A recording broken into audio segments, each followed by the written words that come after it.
This is a Titleist GT280, and for about the last year or so, this has been one of the most eagerly anticipated Titleist golf clubs that I can remember for several years. The whole idea of a Titleist Mini driver has just absolutely fascinated people, and because Titleist was very mum about exactly what this club was about, when it was going to be made available to the general public, I think it totally caught fire in people's imaginations. The whole idea behind a Titleist Mini driver just fascinated people. But when it really comes down to it, you want to know if this is a golf club that should be in your bag. So in this video, I'm going to explain to you what this club is about, what it's not about, and who are the candidates for the GT280 Mini driver. Let's get into it. Okay, so the GT280 Mini driver is designed to be an alternative to your traditional driver. It comes standard in 13 degrees of loft for both right-handed and left-handed players. There is not an 11-degree version. There's only 13-degree version, but there is an adjustable hosel mechanism on it. The SureFit adjustable hosel from Titleist, the fairway wood edition, that does allow you to increase or decrease the stated loft. From a construction standpoint, it is very, very similar to the GT2 and the GT4 drivers in that it has a titanium face, a titanium chassis. However, the crown, to save weight, is made from a thermoform polymer matrix. Now, that's the same material, again, that's found in the GT family of drivers. And it creates a little bit of discretionary weight that has now been positioned much more in the sole to lower the center of gravity location.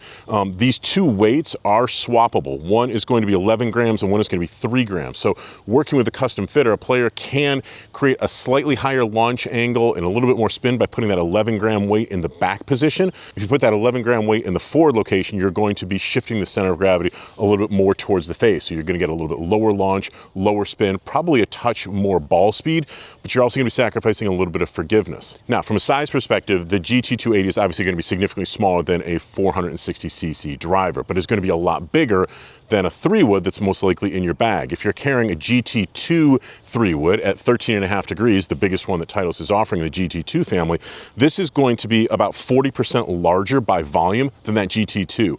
The GT3 15-degree 3-wood, this is going to be 58% larger than that. And when you set it down next to, for example, a GT3, you're going to notice a big difference in the address position. From front to back, the GT280 is going to look significantly bigger. It also has a much taller face, a deeper face as it's referred to.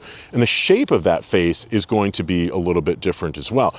The GT280 has a titanium face, whereas the other fairway woods in the Titleist lineup have stainless steel faces.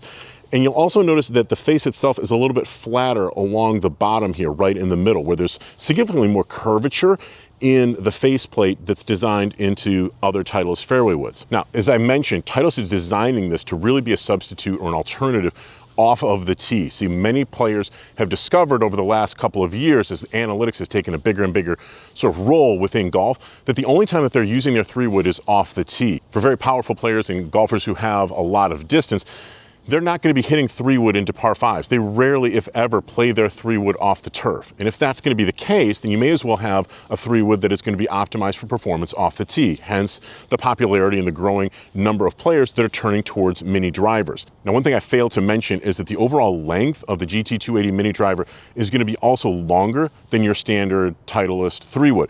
At 43.5 inches long, this is going to be about a ½ inch longer than a standard Titleist 3-wood. So if we add all that together, we're going to get a longer club, which means that you're going to be able to swing it faster, at a stronger loft, which means it's going to come out with more energy. It's going to be more of a driver type trajectory. You are going to get the adjustable hosel. You are going to get movable weights. From a performance standpoint, that larger head should be more stable when you're hitting the ball off the tee. So your mishits with this should not be quite as penalizing as they might be with your 3-wood. That means that this is literally a miniature driver, and you should think about it exactly that way. And that kind of leads me to who is not a candidate, I think, for the Titleist GT280. If you're somebody who on a regular basis is playing your 3-wood off of the turf, if you're going to be needing a 3-wood to reach long par 5s in 2 shots, if you need it to get onto some long par 4s potentially in 2 shots, if you're someone who struggles to hit your fairway woods high in the air, if you tend to have a much lower trajectory, going with something that only has 13 degrees of loft is going to be more challenging for you to get the ball up in the air. Yes, it's going to have a lower and deeper center of gravity, which should help to get the ball up a little bit more easily, but you're really probably going to be fighting fighting it. In that case, those types of players and moderate clubhead speed players, slower clubhead speed players, they're going to get more overall distance from carry distance rather than a combination of carry and roll.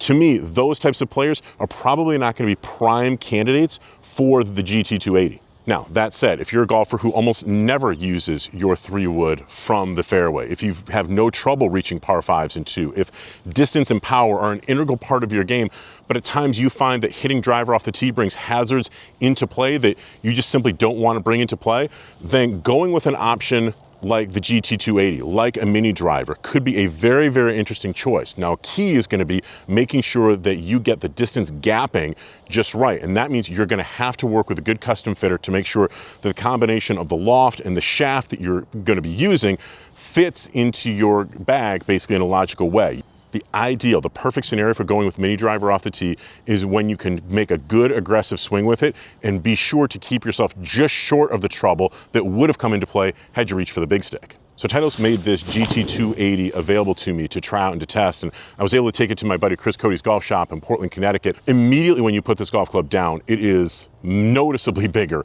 than the GT3. The GT3 is a better player 3-wood, so it's gonna have a little bit more compact shape. This thing looks massive. It's not as big as some of the mini drivers that I've tried from TaylorMade and from Callaway. The TaylorMade one being about 300 cc's, just a touch over that. The Callaway being 340 cc's would even dwarf this guy. But if you're somebody who plays a traditional 3-wood and you put a GT3 down behind the golf ball, you're going to immediately notice a difference. If you like the way that Titleist drivers look in the address position, then the glossy black crown, the lack of visual distractions is also going to be something I think you're going to really like. From a shot shape standpoint, what was interesting to me is that I ended up hitting off the tee this type of cut shot that I traditionally hit with my driver. So while ordinarily I hit a relatively straight or a slight draw with my 3-wood, I found that the natural shot shape that ended up occurring with the GT280 was much more of a driver-like flight. It tended to have a little bit of a cut to it, which I kind of like because, again, if I'm using this off the tee, I really am looking for increased accuracy. I'm looking for something that's going to hit some fairways, and for me, a more controllable shot, it was going to be a cut, which for me being, again, right-handed, is going to work from left to right. I really liked the ball flight. I liked the distance that I was getting. I think it's going to be critical to get fit into the proper shaft and work with a good custom fitter to make sure that the adjustable SureFit hosel mechanism is into the right settings to produce that flight, to produce the ideal amount of spin. But if you're somebody who never uses their 3-wood off of the deck and you're not going to be hitting off the turf, then to me, mini drivers can be a really viable option if you've got enough club head speed to make them work. If you're somebody who struggles, again, hitting fairway woods high in the air, if you're somebody who needs your fairway wood off the turf to be able to reach par 5s and par 4s, this is not a club for you. There's no mini driver that's going to be a really good club for you. But if you know you're only going to be hitting your 3-wood off the tee, the additional high MOI design, the enhanced stability that a club like this is going to give you, I think helps you hit straighter shots, more predictable shots. And off the tee, that's exactly what I'm looking for. Look, I think at this point, it is very clear that clubs like the GT280 and mini drivers as a category, they're not a flash in the pan. This is a category that's here to stay. Analytically minded golfers have realized that there is a place for a golf club like the GT280 in their golf bag. It can give them benefit, hit more fairways, not sacrifice all that much distance, and help them shoot lower scores. So I think that's probably just about everything you need to know about the GT280, but if you have any questions, please drop them in the comment area below. I do try and monitor my comment area and answer questions and comments as best I can. So if you got some good information out of this video, if you learned a couple of things and got some value from it, it would also be really helpful to me if you would smash that like button as well as subscribe to my channel. It helps me out tremendously. So thanks very much, and I'll look forward to talking again real soon.